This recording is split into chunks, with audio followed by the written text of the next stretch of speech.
Nick, when you come on the panel, unmute yourself and roll. Hi, Thomas. Can you just give us your assessment of that?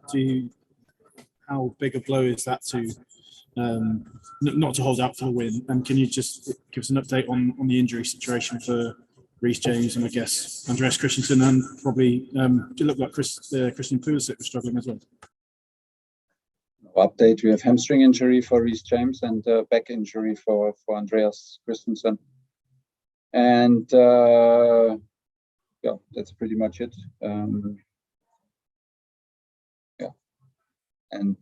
We knew before that this was going to be a tough match against a strong side. They come well prepared. It's always like this.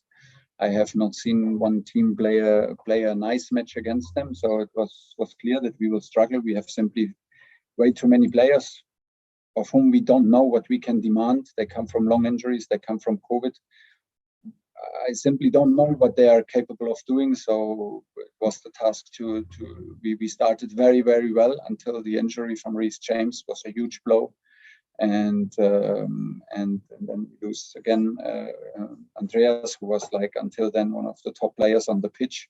It's too much. At some point it's too much. That's why I can understand that you struggle if you play against the Brighton side with nothing to lose and plays with confidence. So you overcome some difficult moments. In the end with NG, we were again much better and huge chances. And yeah, honestly, I would normally never say it, but we have a 100% penalty against Christian Pulisic. We have a 50-50 challenge from Mason Mount right before the equalizer. The ball is going into the net. Why does he need to whistle? Why does the referee need to whistle before the ball is over the line? Why? We have VAR to check. Why can we not wait and then check it? And if he decides then that it's a foul, then decide it. But why he needs to do? Is he so sure, or does he want to keep the tension up? And the penalty is it's a choke. It's honestly a choke not to interfere from VAR. Jane Dobson. Hi, Thomas. Is this, when you look at the injuries you've had today, is this what you've been talking about in recent weeks, about your concerns about the strains on players? Is this what you talk about it being a risk to their health? This is it. Okay. Matt Law. Hi, Thomas. Hi. Are you even able to think about the title race right now, or do you have too many other problems with all the injuries and everything else to even consider where this currently leaves you in the title race? How should we? We have 7 COVID cases. We have 4 or 5 key players out for 6 or more weeks. How should we compete in a title race?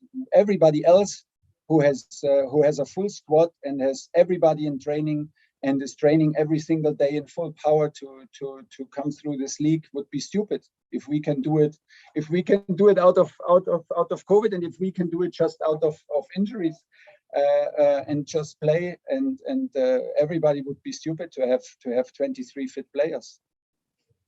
Can I just interrupt then? Do you therefore feel the integrity of this title race has been lost? In reality, this is where we are, and you need to adapt your demands to the situation in which you are in. This is all I'm saying. And when I know in which situation I am, I compete heavily for the win against Brighton, of course, at home.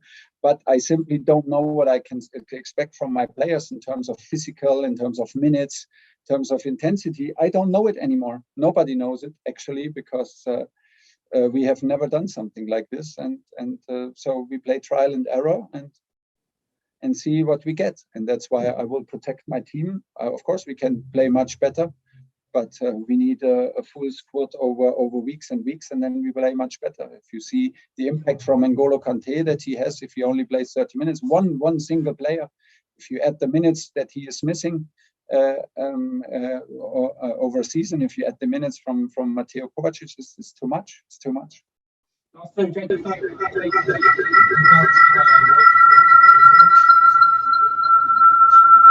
Sorry, Adrian, was that me? Sorry. You had a few of the players back from COVID tonight, but there was no Timo. I just wanted to check how he is. Not good. Not in training. Is that Is that? Is that because of COVID? Yes, of course. Okay, last question, JD. Thomas, we spoke earlier in the week and we spoke about ease and rumbling back into in regards to fitness because of the long break that he had. How's his fitness and how's his requirements? And of course, you've got a big game this weekend with him as well. Surprised what he's doing. Actually, very surprised. But I don't know how long he can do it. We will try it and then we will see because nobody knows. I'm surprised because he was like how many weeks out? 6 weeks, 8 weeks, when he was trying to come back, catch COVID. And after that, one training and let's go play. Okay, this is what we do at the moment. Let's hope you there. Thanks, everyone.